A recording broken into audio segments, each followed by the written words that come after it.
Okay, so a very warm good evening to you all. I hope I'm audible to you. And with this, let's start today's session. My name is Deepak Sharma, and I'm the person who is running this NGO called Jaltediye Foundation. And I am the founder and secretary. I'm working here, and along with me today, we are joined with Mr. Rajendra Kumar Dashrania sir, and he is a very great personality, a very inspiring one, I would say, and that's why I invited him today, for this talk. So इनका जीवन जो है बहुत ही संघर्षों से गुजरा है और इसीलिए बेसिकली मुझे लगता है आज के सेशन के लिए बहुत ही सही व्यक्ति है जो इस बारे में बात कर सकते हैं कि कैसे एक व्यक्ति कड़े संघर्ष से जूझता हुआ सफलता को प्राप्त कर सकता है। तो आज के सेशन में दो मेन पॉइंट है जो कि हम डिस्कस करेंगे कि कैसे संघर्षों के साथ भी जीवन जिया जाता है, कैसे उन संघर्षों से जूझते हुए आप सक्सेस को या फिर सफलता को प्राप्त कर सकते हैं। तो आज हम यही देखेंगे और साथ में जो क्योंकि हम नजरिए फाउंडेशन की तरफ से इस ऑर्गेनाइज कर रहे थे तो हम ये देखेंगे कि सिस्टम के साथ जो प्रॉब्लम्स आप फेस करते हैं उन प्रॉब्लम्स को आप कैसे टैकल कर सकते हैं, कैसे उन पे विजय प्राप्त की जाए। How do we get success when we are struggling through all these problems. So before we begin, I have a brief introduction to put before you. My name is Deepak Sharma, as I told you earlier. I'm working here as a founder and secretary, and our NGO focuses on 4 United Nations Sustainable Development Goals. So the first thing that we are focusing on is quality education. This talks about not the formal education, not the technical one, where basically you learn how to work with the system, how to be a good human being. तो एक अच्छी education, सही education वो है जो real education वही है जो आपको एक अच्छा इंसान बनना सिखाती है।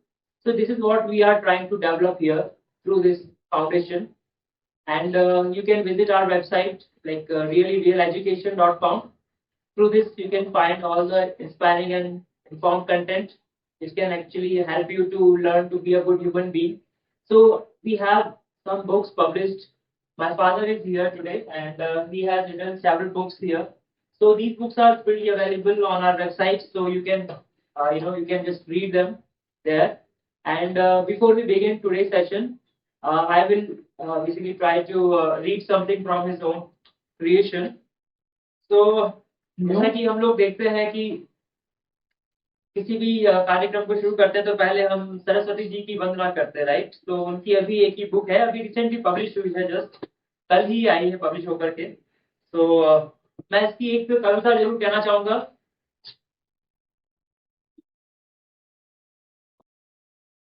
ये आपको शायद बहुत रोचक लगे और बहुत ही अच्छी है। तो ये माँ सरस्वती के लिए लिखी गई है ये कविता। जरा इसको हम सुनते हैं और आपको शायद काफी इंपॉर्टेंट लगे, कुछ इंस्पायरिंग भी है। सो सृजन करो साकार, ये शीर्षक है इस कविता का। ये सरस्वती माँ के लिए कही गई है। गाओ सब गुण शार दे, सृजन करो साकार, श्रेष्ठ सृजन अब मैं करूं, बहे प्रेम रसधार, बहे प्रेम रसधार, विश्व में मैं छा जाऊं, ऐसा वर दो मातु, ताल में मैं गा पाऊं, बढ़े ज्ञान सम्मान, चमकता मैं फिर जाऊं, निर्भय पाऊं मान, मातु तेरे गुण गाऊं। सो बेसिकली अगर आपने इसको सुना, ये काफी बड़ी पोयम है एक्चुअली, बट थोड़ा सा ब्रीफ रखने के लिए मैं फिलहाल इसको इतना ही कहूंगा। लेकिन जो एक मेजर क्रक्स था इसके अंदर वो ये था कि बहे प्रेम रसधार। So basically we should be love driven person, right, rather than fear driven. तो हम ये देखना चाहते हैं कि हम किस तरह की सोसाइटी को हम क्रिएट करना चाहते हैं। क्या हम एक ऐसी सोसाइटी देखना चाहते हैं हमारे आसपास जो फियर ड्रिवन हो, जो प्रैक्टिकल हो, बहुत ही ज्यादा मनी ड्रिवन, बहुत ही बिजनेस माइंडेड, या फिर वो जो कि वैल्यू ड्रिवन। तो हमारे एनजीओ का पर्पज ये है बेसिकली कि कैसे नैतिक मूल्यों के बारे में हम बात कर सकें और उसके साथ में ह्यूमैनिटी की फाउंडेशन रखी जाए। So with this introduction about जलते दिए फाउंडेशन, अब हम थोड़ा बात करते हैं हमारे आज के गेस्ट का।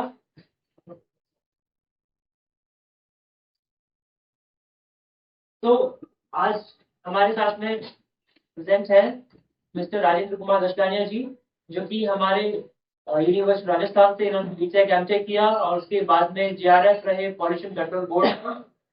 एसआरएफ के तौर पे इन्होंने कार्य किया आईसीएआर में, Indian council of agriculture research.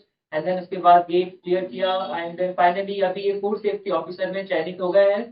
तो बेसिकली इनका एक मानना है कि सिस्टम में जो रिफॉर्म्स जो कि जरूरी है, राइट। अभी हमारा जो इंडिया है इट्स अ डेवलपिंग कंट्री, काफी समय से हम लोग डेवलपिंग ही है, but now the time has come when we have to be the developed economy.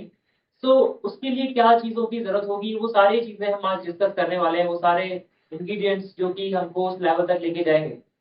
तो इनका ये मानना है कि सिस्टम से लड़ना is not the right idea, rather we should be changing it while being a part of it.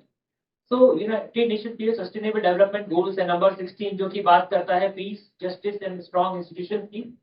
तो हमने हमारी लाइफ में इस तरह की बहुत प्रॉब्लम्स देखी होंगी, यहाँ पे हमने कहा है अक्सर कि सिस्टम में ये प्रॉब्लम है वो प्रॉब्लम है। तो वो system that is the government institution और नॉन गवर्नमेंट और private institution, there can be several institutions and organisations which are working for the welfare of society, and हम भी उन्हीं में से हैं। बट कोई भी सिस्टम फ्लॉलेस नहीं हो सकता, तो उन फ्लॉज के साथ में कैसे डील करना है उसके बारे में सर की राय हम जानेंगे। हम ये भी जानेंगे कि सर ने अपनी ये सफलता है वो कैसे पाई। तो हमारे साथ आज स्टूडियो में है मिस्टर राजीव कुमार शर्मा जी, एंड यहाँ पर कुछ ऑडियंस ने हमें ऑलरेडी कुछ क्वेश्चंस पहले ही भेज दिए हैं, बिकॉज सब लोग अवेलेबल नहीं हो पाते। इसका एक रिकॉर्डेड सेशन आपको बाद में यूट्यूब पे भी मिल जाएगा। एंड राजेंद्र सर जो है इनका भी अपना एक यूट्यूब चैनल है जहाँ पर ये बहुत सारे biotechnology related science related videos upload करते रहते हैं। आप बाद में वहाँ भी देख सकते हैं और हमारे यूट्यूब चैनल पे भी आप इसे बाद में कभी भी देख सकते हैं। तो जिन लोगों ने कुछ क्वेश्चंस वगैरह हमें भेजे हैं वो यहाँ पर अभी हमारे पास हैं। I will be asking this questions and I believe कि आपको जो ये क्वेश्चंस है काफी रोचक लगेंगे और कुछ सीखने को मिलेगा। तो आज का ये संडे जो आपने समय दिया है आई होप आपके लिए यूजफुल निकलेगा। दीपक, सेशन को स्टार्ट करने से पहले मैं कुछ लाइनें बोलना चाहूंगा बिल्कुल सर। कि अभी जो बीता इस पल में मैंने कल को देखा है। आज की सोच कल की सीख है, इस पल में कल का बीज। अभी जो बीता इस पल में हमने कल को देखा है, यानी आज हम जो बात कर रहे हैं उसके बारे में आज हम उस बारे में बात करेंगे और इन चीजों से क्या परिवर्तन आते हैं आने वाले वक्त में, उसका उद्देश्य हमारे बीच में रहेगा। तो दीपक आप स्टार्ट कीजिए। जी थैंक यू सर। तो सर एक्चुअली बहुत सारे क्वेश्चन हमारे पास है। इसी बीच में अगर आपके मन में भी अगर कोई क्वेश्चन आते हैं तो प्लीज अपने आप को अनम्यूट करके आप जब चाहे क्वेश्चन पूछ सकते हैं। तो session is available and open for everyone. आपकी भी अगर कोई भी क्वेश्चन है तो हम बिल्कुल इसको एंटरटेन करेंगे, तो feel free about it. And जो एक मेजर क्वेश्चन जो आता है, बिकॉज ज्यादातर लोग जानना चाहते हैं, बिकॉज जिस तरह की सिचुएशंस है, एआई का टाइम है, job security is a very important concern nowadays, और in the age of AI is really a great concern, right? So comfort zone एक ऐसी प्रॉब्लम है जिसकी वजह से लोग अपन अक्सर जो है सफलता प्राप्त नहीं कर पाते। तो कंफर्ट जोन के बारे में आपकी क्या राय है कि इससे बाहर निकलना क्यों जरूरी है? कंफर्ट जोन में रहने से हम क्या है, ज्यादातर सुरक्षित महसूस करते हैं और जहाँ सुरक्षा होगी वहां पे हमारी ग्रोथ रुक जाएगी। तो हमारे सामने नए चैलेंजेस आएंगे। जब नए चैलेंजेस आएंगे तो हम उनको सीखने का प्रयास रहेगा। अधिकतर हम डरते हैं कि हम सीखने से डरते हैं। हमारे सामने चैलेंज रहेंगे तो हम डरेंगे। तो हम छोटे छोटे कदम आगे रख सकते हैं जिससे हर दिन हमें थोड़ा कुछ एहसास महसूस होगा, लेकिन असल में प्रोग्रेस वही है। आप ये कह रहे हैं कि जो असहजता है, जो हम थोड़ा सा बिकॉज अपने कंफर्ट जोन से बाहर आएंगे तो हमारा माइंड थोड़ा रजिस्ट करेगा उस चीज को, तो वो प्रॉब्लम दे सकता है स्टार्टिंग में, but I think slowly only will only bring हम उस एनवायरनमेंट में ढलने की कोशिश कर रहे हैं, मतलब हम सीख रहे हैं। तो जब तो परिवर्तन होते हैं तो हम उसके अनुरूप ढल नहीं पाते हैं, तो इसलिए हमें वो प्रोग्रेस का प्रतीक। तो सीखना जो है वो हमेशा ही बेसिकली आपके लिए कुछ परेशानियां तो खड़ी करेगा, बट लॉन्ग रन में यही आपको सफलता भी दिलाएगा। मैं आपकी बात से बिल्कुल सहमत हूँ, लेकिन एक और चीज है, लोग कंफर्ट जोन से बाहर आने से थोड़ा डरते भी हैं, थोड़ा अवॉइड करना चाहते हैं, क्योंकि आजकल जैसा जनरेशन का जो एक बिलीफ है कि you only live once, right, that's true, और जीवन एक बार ही मिला है तो उसको क्यों ना खुल के जिया जाए। और इसी चक्कर में शायद लोग बहुत गलत रास्ते पे भी, like drugs and not just only drugs but mobile phone addiction, there are so many distractions out there. तो उन डिस्ट्रैक्शन से कैसे निकला जाए और क्यों लोग डरते हैं कंफर्ट जोन से बाहर आना चाहिए और क्यों ऐसा होता है? कंफर्ट जोन में क्या होता है कि असफलता और जजमेंट लेने से वो डरते हैं। उनके मन में ये डर रहता है कि अगर हम असफल हो जाएंगे तो लोग क्या कहेंगे, तो सबसे पहले हम उस डर के साथ में आगे बढ़े, और उस डर के साथ में हमारे अंदर, क्योंकि हमें पता है कि जो ग्रोथ होती है वो अनिश्चित परिस्थिति में ही होती है, तो हमें कोशिश करना चाहिए कि हम उस गोल को अचीव करें और अनिश्चितताओं में एक डिसीजन लें और डर के साथ डर को स्वीकार करें और आगे बढ़ने का प्रयास करें। काफी हद तक ये वही बात है जो कि अभी हमने जो कविता लिखी थी यहाँ पर, और इसमें ये कहा गया था कि वह प्रेम की धार। तो ये जो लव ड्रिवन जो वे ऑफ लाइफ होता है, आई थिंक ये किसी भी तरह से बाकी जो तरीके हैं जिंदगी जीने के, लाइक फियर ड्रिवन मेथड्स, तो आई थिंक उससे काफी बेहतर है। और शायद आप वही कह रहे हैं कि अगर अपने पैशन को फॉलो करते रहेंगे और थोड़ा सा अपने फियर से और अपने लाइफ की प्रॉब्लम्स को अगर आप साइड में रख के थोड़ा अगर स्ट्रगल करेंगे, तो I think very soon you will be successful. It may take some time but it works. Yes. So sir, मैं ये भी जानना चाहता हूँ कि गोल सेटिंग आपने किस तरह से करी, बिकॉज आपने एक मुकाम पाया है और पूरा जीवन आपका संघर्ष से गुजरा, तो किस तरह से आपने वो सफलता पाई? सबसे पहले जो हम गोल का चुनाव करते हैं तो हमारा गोल स्पष्ट होना चाहिए और समयबद्ध होना चाहिए और मापन योग्य होना चाहिए, क्योंकि हमारी रुचि और क्षमता के अनुसार हम गोल को डिसाइड करते हैं। अगर गोल छोटे छोटे रहेंगे तो हम उस पर रिव्यू कर पाएंगे और हम उसको ट्रैक कर पाएंगे। तो इसलिए गोल हमारी क्षमता और रुचि के अनुसार होनी चाहिए। पर अक्सर ये भी देखने में आया है कि लोग लक्ष्य तो बना लेते हैं, और बहुत सारे लोग लक्ष्य बना लेते हैं। लक्ष्य बनाना क्योंकि आसान है, बट उस मार्ग पे चलना, क्योंकि लक्ष्य का जो रास्ता है वो पूरा कठिनाई से गुजरता है और बहुत ही कभी लोग उसको हासिल कर पाते हैं। तो ऐसा क्यों होता है कि सिर्फ कुछ ही लोग उसको हासिल कर पाते हैं? क्योंकि क्या होता है कि हम जब गोल बनाते हैं तो हमारी जो प्लानिंग होती है और जो एक्शन होता है उनके मध्य अंतराल आ जाता है, यानी गैप आ जाता है। तो इसके लिए हमें क्या करना चाहिए, वो शुरुआत में जब हम कोई कार्य करते हैं तो उसमें हमारी रुचि होती है लेकिन कंसिस्टेंसी नहीं होती। तो सबसे पहले हमें कंसिस्टेंसी बनाए रखनी चाहिए उस गोल को, और वो जो प्लानिंग और एग्जीक्यूशन है उसके मध्य गैप नहीं आना चाहिए। वैसे आपकी इस बात से मैं काफी सहमत हूँ कि कंसिस्टेंसी बहुत जरूरी है, बिकॉज जैसे कि मैंने आपको सेशन की स्टार्टिंग में बताया, ये जो मेरे फादर हैं जो कि डायरेक्टर हैं, फाउंडर हैं इस ऑर्गेनाइजेशन के, तो उन्होंने वैसे वो पेशे से डॉक्टर रहे हैं, और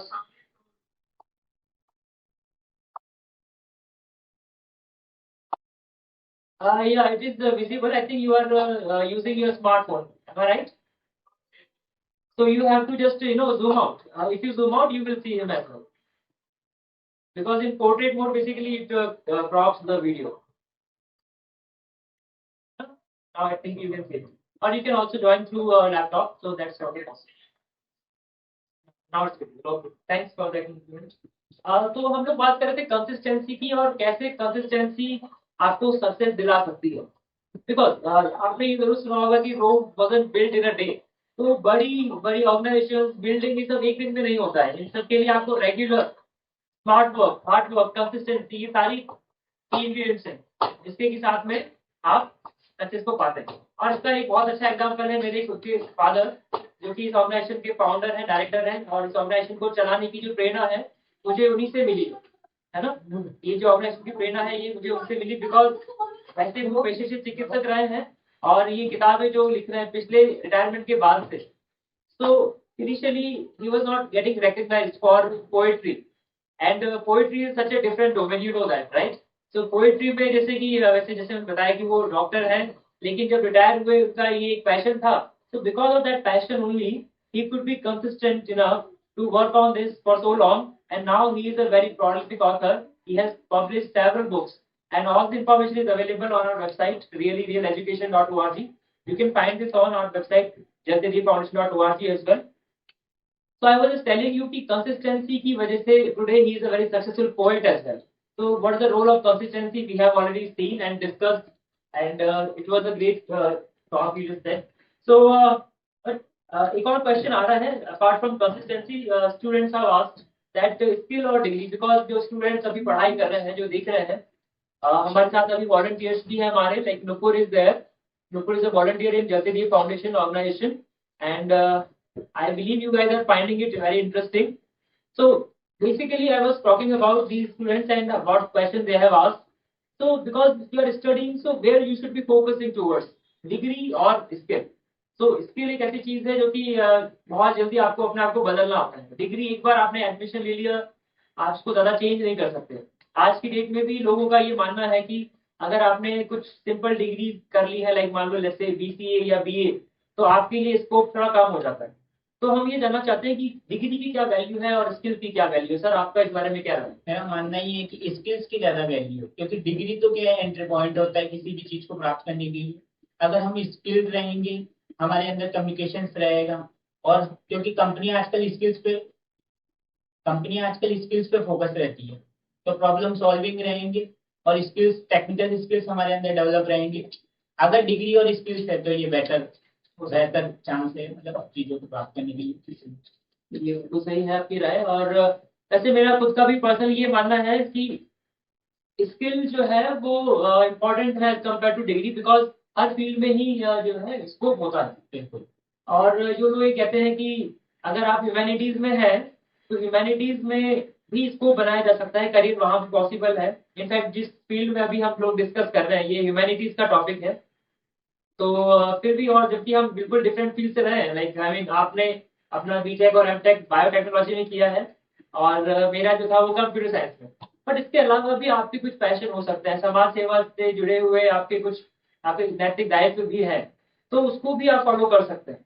सो डिग्री का ऐसा कोई ज्यादा इंपॉर्टेंस सामने नहीं आता है, बिकॉज अगर डिग्री की बात करें तो मेरा बिल्कुल टेक्निकल एजुकेशन रहा है। बट अगर हम पर्पस ड्रिवन पर्सन है, अगर हम पर्पस को वैल्यू देते हैं, हमारी लाइफ में अगर सिद्धांत और नैतिक मूल्यों का ज्यादा स्थान है, तो मेरा ख्याल है कि आप उससे जुड़ी हुई स्किल्स को भी सीख लेंगे। अगर आप एक पर्पस ड्रिवन पर्सन है, you will definitely learn those things. Because आज जैसे ये टॉक मुझे ऑर्गेनाइज करना था, तो मैंने इसके लिए और एनजीओ से जुड़ी हुई सारी चीजें, how to start an organisation, how to lead a team of people. So I am learning all these things throughout this journey, and my purpose is telling me everything about it, how to do it, because that's the real motivation behind. So ये मुझे भी लगता है कि skill का importance है। और अगर पैशन आपके पास है, if you have a purpose, definitely you will learn all these things. So even if you don't have degree, बहुत सारे एग्जांपल ऐसे हमने देखे हैं जहाँ पर सक्सेसफुल बिजनेसमैन हैं जिनके पास फॉर्मल एजुकेशन नहीं है, they don't have college degrees, and उन्होंने बहुत ही सक्सेसफुल बिजनेस बनाया because they had one thing, that is purpose. So बहुत ही आपकी राय से मैं सहमत हूँ कि स्किल्स का ज्यादा स्थान है। Thank you. सर एक हार्ड वर्क और स्मार्ट वर्क के बारे में लोग अक्सर क्वेश्चन करते हैं कि स्मार्ट वर्क करना चाहिए, हार्ड वर्क नहीं, हार्ड वर्क को अवॉइड किया जा सकता है, बट हार्ड वर्क की भी इंपॉर्टेंस तो है, कंसिस्टेंसी के लिए हार्ड वर्क चाहिए। तो इस बारे में आप क्या कहते हैं? मैं अगर इनको डिफाइन करूँ तो हार्ड वर्क क्या होता है, मेहनत करना होता है, और स्मार्ट वर्क होता है कि सही दिशा में सही वर्क करना। क्योंकि अगर हमारी दिशा गलत होगी तो हम मेहनत हमारी बेकार चली जाएगी। तो इसके लिए हमें क्या करना होगा, स्मार्ट वर्क के लिए हमें प्लानिंग और एफिशिएंसी, इन दोनों के मध्य सामंजस्य बैठाना होगा, ये बेटर रहेगा। Yes. एक और चीज है कि जब हम कंसिस्टेंसी की बात करते हैं तो बहुत ही बार अक्सर ऐसा होता है कि व्यक्ति लक्ष्य बनाता है और फिर कुछ कठिनाइयों की वजह से वो बीच में छोड़ देता है, या फिर कुछ नेगेटिविटी आ जाती है, कई बार मानसिक स्वास्थ्य से जुड़ी हुई समस्याएं आती हैं कि डिप्रेशन में है। तो अक्सर ऐसा होता है कि कुछ बुरा समय भी आता है, बहुत सारी समस्याएं होती हैं। तो उस नेगेटिव थिंकिंग से बचने के लिए पॉजिटिव लोगों का साथ क्यों जरूरी है? पॉजिटिव थिंकिंग और पॉजिटिव लोगों का आपकी कंपनी में, आपके सर्कल में क्या इम्पोर्टेंस इसके अगर पॉजिटिव एनवायरनमेंट में रहेंगे, क्योंकि हमें पता है कि जिस एनवायरनमेंट में रहते हैं उसका माइंडसेट वैसे ही सेट हो जाता है। तो पॉजिटिव एनवायरनमेंट में हमें पॉजिटिव लोग रहेंगे जो हमें मोटिवेट करेंगे उस लक्ष्य को प्राप्त करने के लिए। और अगर नेगेटिव एनवायरनमेंट में अगर हम रहते हैं तो वहाँ पे नेगेटिविटी फैलाएंगे वो लोग, और हमें कोई भी लक्ष्य है तो हमारी एनर्जी को ड्रेन करेंगे। इसलिए पॉजिटिव एनवायरनमेंट में रहना चाहिए हमें, और जो ग्रोथ ओरिएंटेड पीपल्स है उनको देखना चाहिए, ताकि हमारे मोटिवेशन और मजबूत है, जिस लक्ष्य में हम प्रयास कर रहे हैं उसको हम प्राप्त कर पाए। बिल्कुल। तो पॉजिटिव लोगों का साथ, अच्छे लोगों की कंपनी बहुत जरूरी है, बिकॉज हम ये तो जानते हैं कि दुनिया में अच्छे लोग भी हैं, बुरे भी लोग हैं। ऐसे भी लोग हैं जो पीस चाहते हैं इस वर्ल्ड में, और ऐसे भी हैं जो वॉर चाहते हैं, बिकॉज उनके ठीक है अपने कुछ बिजनेस मोटिव हो सकते हैं, कुछ के अपने हिडन मोटिव होते ही हैं, सबके जिनके जो भी हैं। बट हमको उन लोगों के साथ रहना है जो कि पॉजिटिव लोग हैं, बिकॉज हो सकता है कि आपके साथ की वजह से कोई एक पॉजिटिव व्यक्ति जो कुछ करना चाहता है आपके सहयोग से, वो कुछ ज्यादा बड़ा अचीव करे। और बेसिकली जब लोग साथ होते हैं तो वो बेहतर अचीव कर पाते हैं, कुछ कलेक्टिवली जो हम वर्क करते हैं तो उसके आउटकम जो है वो रिलेटिवली फास्ट भी होते हैं और अच्छे आउटकम भी हमें मिलते हैं। तो एक तो ये हमने ये देखा। पर सर इस तरह की कंसिस्टेंसी के लिए जो डिसिप्लिन चाहिए, वो डिसिप्लिन कैसे आता है और डिसिप्लिन का क्या रोल है, उसकी इंपॉर्टेंस के बारे में कुछ बता सकते हैं? कैसे कोई व्यक्ति अपनी लाइफ को बड़ा डिसिप्लिन के साथ में जी सकता है? डिसिप्लिन का सबसे महत्वपूर्ण योगदान है हम कंसिस्ट रहें, और कंसिस्टेंसी के लिए हमें सेल्फ कंट्रोल रहना पड़ेगा, डेली रूटीन में रहना पड़ेगा, और टाइम मैनेजमेंट हमारे अंदर होना चाहिए। तो हम डिसिप्लिन को मेंटेन रख सकते हैं, क्योंकि बिना डिसिप्लिन के हम कंसिस्टेंसी को मेंटेन नहीं रख जी, बिल्कुल ठीक है। सो एक और क्वेश्चन है अभी हमारे पास में जो कि बहुत ही इंटरेस्टिंग है, और इस बारे में हमने थोड़ी चर्चा की थी अभी कि फियर ड्रिवन होना is the very basic instinct. मतलब अगर आप एक छोटा बच्चा होगा और अगर उसके सामने कोई एक नया ऑब्जेक्ट आ जाए जो थोड़ा सा भी अगर अलग है, तो प्राइमरी जो इंस्टिंक्ट है वो फियर ड्रिवन होने का होता है। तो हम अक्सर डर जाते हैं, कुछ भी नया देखते हैं, कुछ किसी तरह के बदलाव से भी हम डरते हैं। लोग कल्चर में कोई चेंज आ रहा है, बहुत ही ईजी होता है लोग ये जज करना, उसको कह देना कि ये गलत है, बिकॉज ये नया है तो गलत है, क्योंकि इसमें रिस्क है। ऑफ कोर्स अगर रिस्क है तो डर लगता है। सो ये जो फियर वाली जो मेंटेलिटी है फेलियर से, इसका जो फेलियर का डर है, क्योंकि कुछ बड़ा पाने के लिए, जैसे कि आपने गवर्नमेंट जॉब में सिलेक्शन दिया, मेहनत करी, तो एक रिस्की स्टेप लिया, बिकॉज सबका नहीं होता है सिलेक्शन, राइट? तो वो फेलियर के डर से कैसे बचा जाए, इसलिए अगर मैं फेलियर की बात करूं तो सबसे पहले हमें क्या करना है, जो फेलियर होता है हमें उससे कुछ सीखना चाहिए, क्योंकि फेल का मतलब होता है फर्स्ट अटेम्प्ट इन लर्निंग, यही प्रथम प्रयास में सीख है। अगर हम ट्राई नहीं करेंगे तो असल मायने में मेरी नजर में वो फेलियर की परिभाषा है। तो हमें, अगर हम फेल जल्दी हो जाएंगे तो हम जल्दी सीख पाएंगे, तो इसलिए उसको सीखने के तौर पे लेना चाहिए हमें अपने जीवन में।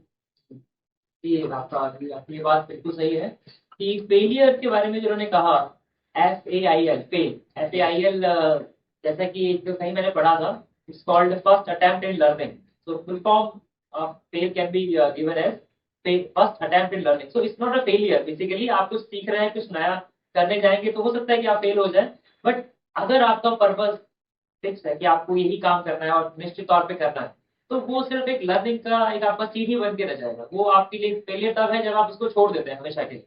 जब आप पूरी तरह से गिव अप कर देते हैं, only then you can call it a failure. लेकिन जब तक आप सीखते जा रहे हैं तब तक इट्स नॉट अ फेलियर। तो मेरे ख्याल से आपने बिल्कुल सही बात कही है। एक जो स्ट्रगल जुड़ा हुआ है गवर्नमेंट जॉब से रिलेटेड, जो आप प्रिपेयर करते हैं, बहुत लंबे समय के लिए प्रिपेयर करते हैं, तो एक स्ट्रगल सबको फेस करना पड़ता है, not just for government job preparation, but ये इन जनरल लाइफ में किसी भी तरह की जॉब्स के लिए या अपने आप को सक्षम बनाने के लिए जो भी जरूरी होता है, वहाँ पे एक स्ट्रगल है। तो उसके लिए कैसे खुद को प्रिपेयर किया जाए? स्ट्रगल हमें क्या है, जब भी जिन परिस्थितियों में हम स्ट्रगल करते हैं तो वो हमें इमोशनली तथा मेंटली स्ट्रांग बनाते हैं। और जो स्ट्रगल का, अगर हमारी किसी चीज को लड़ना है, किसी चीज को फेस करना है, तो फ्यूचर चैलेंजेस के लिए हमें वो तैयार करते हैं, जिससे हम फैशनेबल हो जाते हैं और हमारे अंदर एक प्रिजर्वेंस आ जाती है। तो इसके लिए हमें क्या करना चाहिए, कि पनिशमेंट के तौर पे उसको यूज ना ले, एक प्रिपरेशन के तौर पे इस स्ट्रगल को महसूस करें। तो ये जो आपने कहा कि स्ट्रगल है, एक लड़ाई है एक तरह से अपने आप से, और लेकिन मुझे लगता है जो खुद के साथ में जो आपकी जो लड़ाई है, खुद से जो आपका संघर्ष होता है, वो ज्यादा इम्पोर्टेंट है। तो अपने अंदर का जो सेल्फ कॉन्फिडेंस, इसको कैसे बढ़ाया जाए? सेल्फ कॉन्फिडेंस बढ़ाने के लिए हमें सबसे पहले तो डिसिप्लिन में रहना पड़ेगा। और जो मोटिवेशन है, मोटिवेशन हम कोई काम करते हैं मोटिवेशन लेके, तो वो टेम्परेरी होता है। तो टेम्परेरी ना होके हमें डिसिप्लिन में रहना पड़ेगा। इसके लिए हमें टाइम मैनेजमेंट को प्रॉपर रखना पड़ेगा, रूटीन में रहना पड़ेगा, जब हम हमारी प्रॉपर कर पाएंगे। तो ऑडियंस में से पूछते हैं इनके पास, अगर आपने कोई क्वेश्चन है इसी बीच में, तो बीच में थोड़ा सा क्वेश्चन आप लोग पूछ सकते हैं। I can see a few names here. So Khushbu is there. Khushbu, can you hear us? Are you there? Anyone? If you have any question, any sort of question related to maybe success, hard work, smart work, or if you want to know about, like even if you want to have, like if you have some questions related to our foundation, you can ask questions related to foundation, or even something which is related to him, our guest today. So no questions till now. Okay. So we Okay, so who is this? Yeah, Dr. Jay Pandey is with us, and he has a question. Yes, and by the way, yeah. Please ask your question, sir. Yeah. Your voice is audible. Please ask.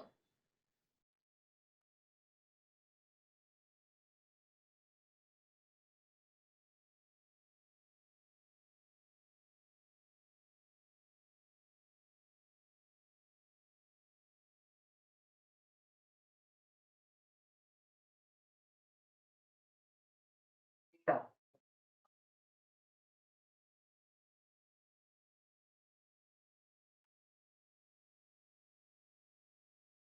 Okay. So basically, Mhm.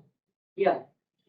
So I got your question. I think you are talking about the Sustainable Development Goal 16 that we are discussing. Because yeah, it's right. Because prior to this event, we posted about it on our LinkedIn platform, and we were saying that one of our focus area is Sustainable Development Goal number 16. So that talks about peace, justice, and strong institutions, right? So it's a goal of United Nations Sustainable Development Goal. So it talks about peace. So peace is one of those core focus areas of our organization. Now, other than that, basically talks about justice and strong institutions as well. So because we are an NGO and we are working for things like quality education, climate change. So we are suffering with all these issues. We have issues in our personal life. I mean, maybe we have, let's say, problems related to job security, food security. We all have our own personal problems. But when we talk about the system, when we go a little bit higher level, okay, as a community, we see that the entire community is facing a problem which is created because of the system, right? So when we talk about these issues, like basically system is doing some sort of injustice. So how we can tackle those kind of problems? So that is one of the area where we are basically working.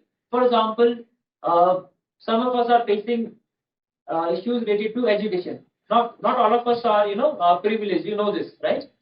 Some of us who are because we have been we are from middle class background, so it was possible for us to get the education, right?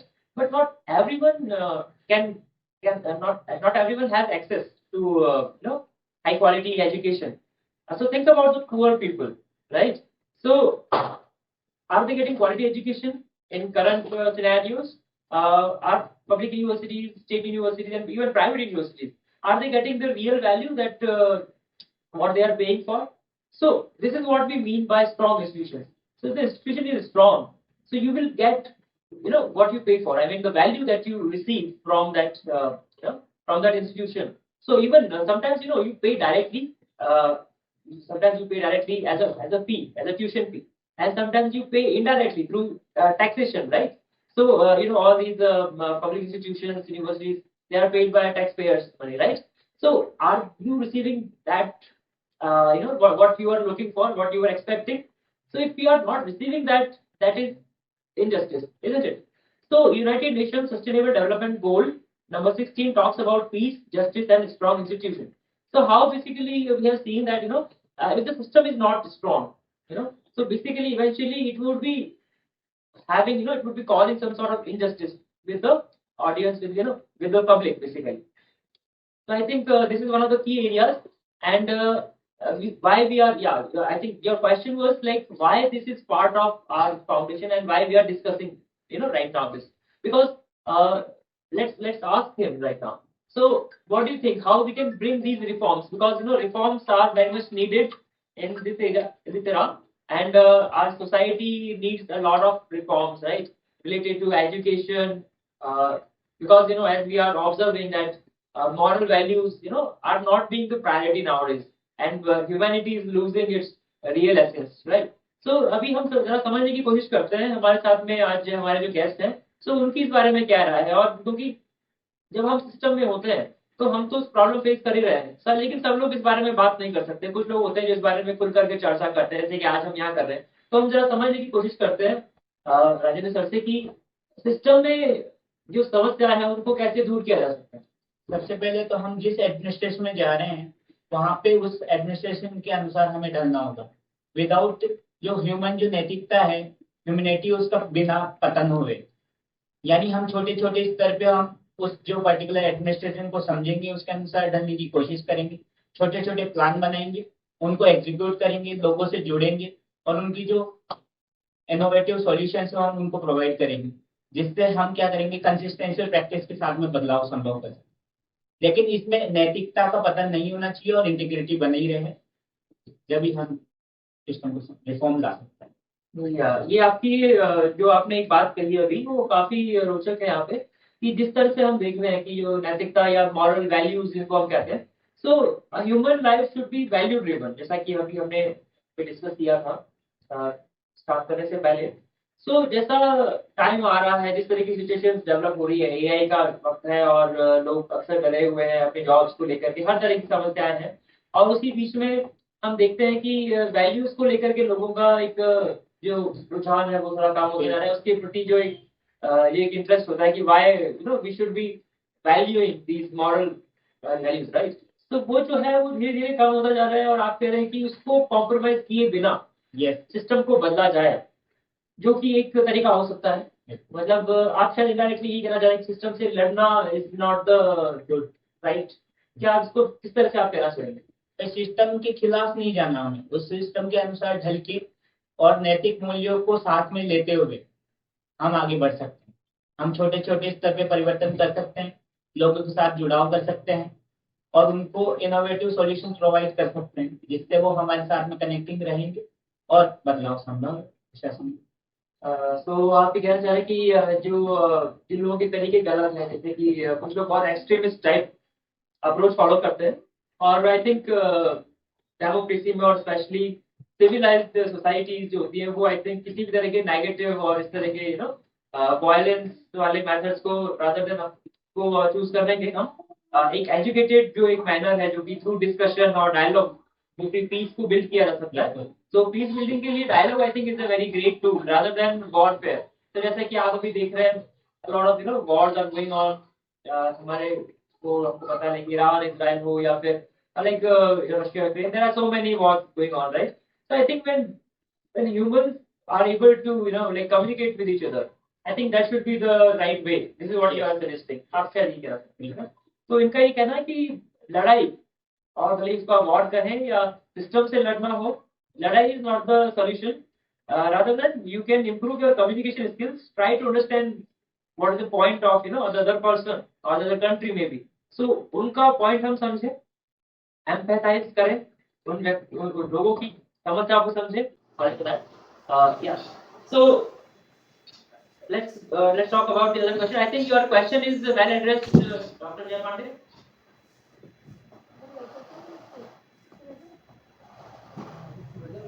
I think I'm audible. I hope you guys are there and enjoying the talk. Are you? Just acknowledge. Yeah, thank you, Vishnu. Okay. Yeah, it's great. It's great. Okay. Right. So here's another question, and that's related to again self discovery. तो communication skills की बात चली थी अभी कि जब हम problems को थ्रू कम्युनिकेशन सॉल्व कर सकते हैं, तो जो next question is related to that only कि कम्युनिकेशन स्किल्स को आप कैसे इंप्रूव कर सकते हैं? कम्युनिकेशन को स्किल को सुधारने के लिए हम रेगुलर प्रैक्टिस कर सकते हैं। पढ़ना, लिखना और समझना, इनके मध्य में हम सामंजस्य बैठा सकते हैं। इसके अलावा हमारी जो बॉडी लैंग्वेज है या हमारी जो आई कांटेक्ट है, उसके माध्यम से हम समझ सकते हैं। और हमारे जो वाचन होना चाहिए वो स्पष्ट होना चाहिए और समझने लायक होना चाहिए, और लोगों के फीडबैक के आधार पे हम अपने अंदर सुधार कर सकते हैं। तो इससे हम बेटर परफॉर्म कर पाएंगे चीजों को सुधार। Let's take a break of 5-10 seconds. I'll be back in just 1 minute. Kindly be there. Okay, it will hardly take 30 seconds. Yes.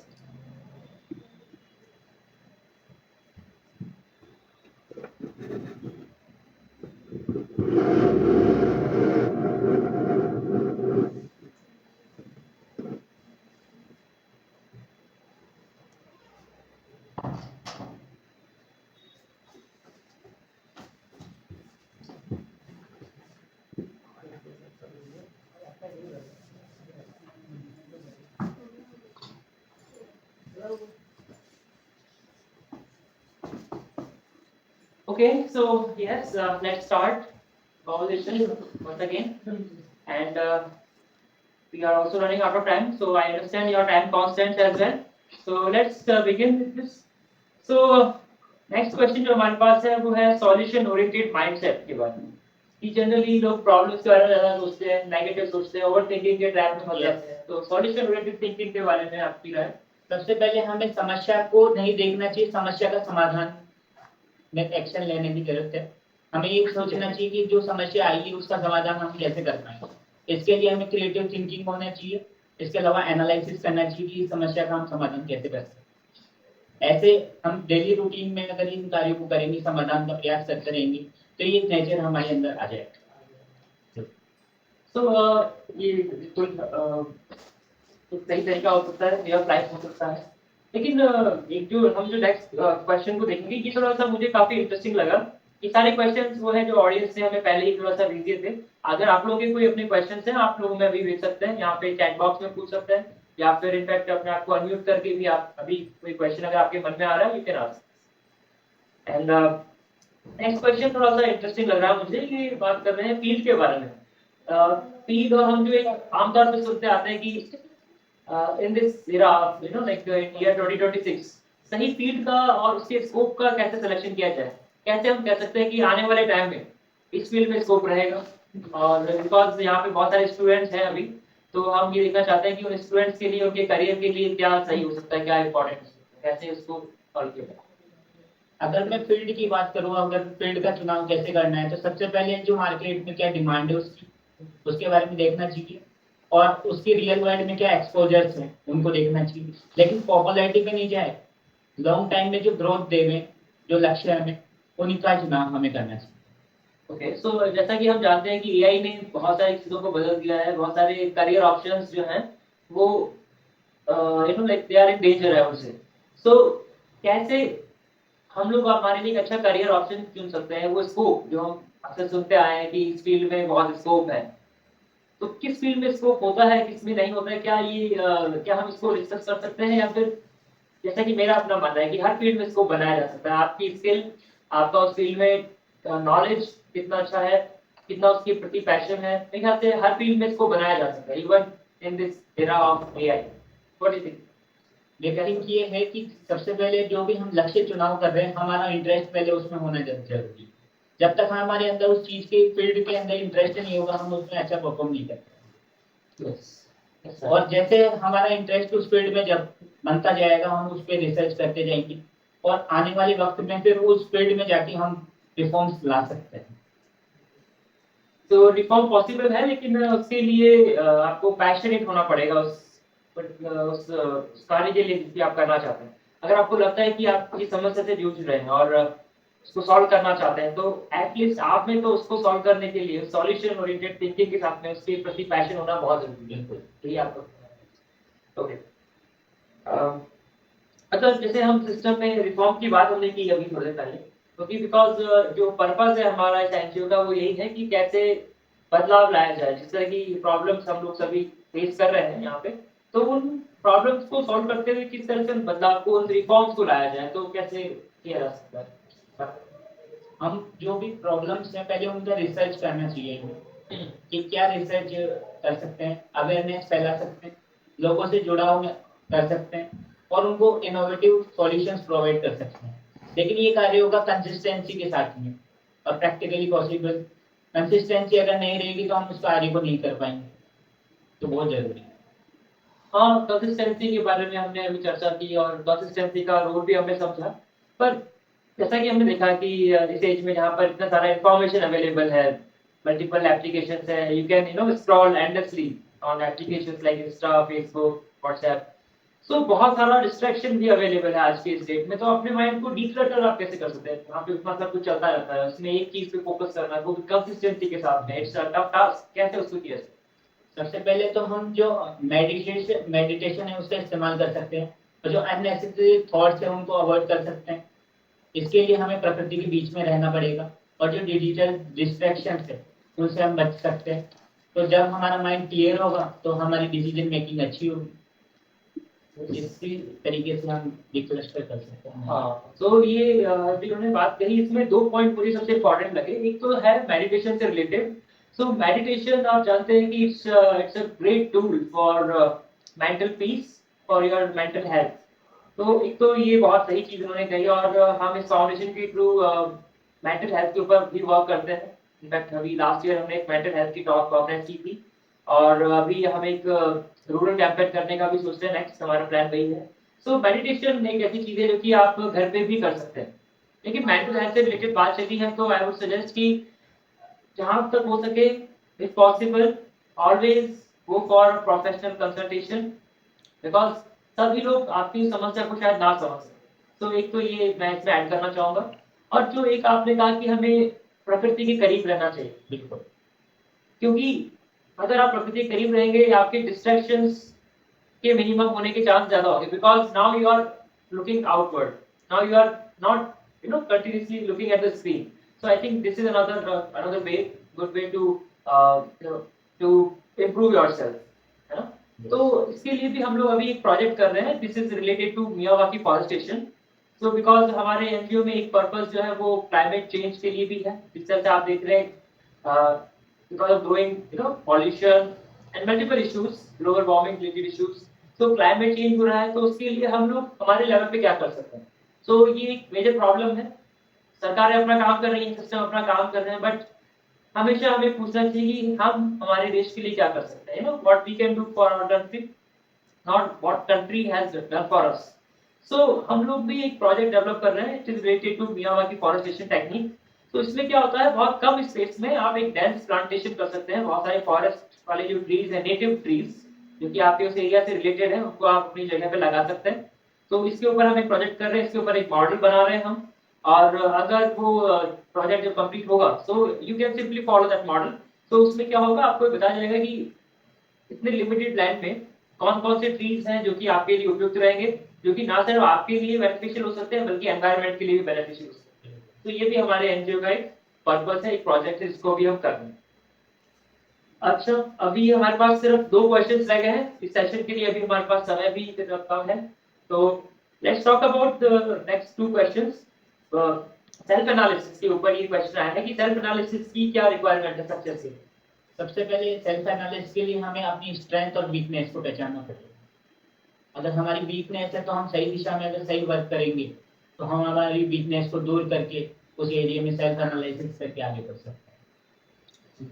तो सेल्फ एनालिसिस कहें, इसे सेल्फ रियलाइजेशन कहें या सेल्फ डिस्कवरी, ये सब। मेरा कहने का मतलब ये कि जैसे हम मिरर है, मिरर के अंदर हम देखते हैं, तो अगर हम एनर्जेटिक रहते हैं तो इसका मतलब है कि हम हमारे अंदर सुधार है। लेकिन कहीं पे हमारी जो एनर्जी थोड़ी स्लैक हो जाती है तो हम देखते हैं कि हमारी एनर्जी लॉस क्यों हो रही है, हम किस एरिया में वीक हैं।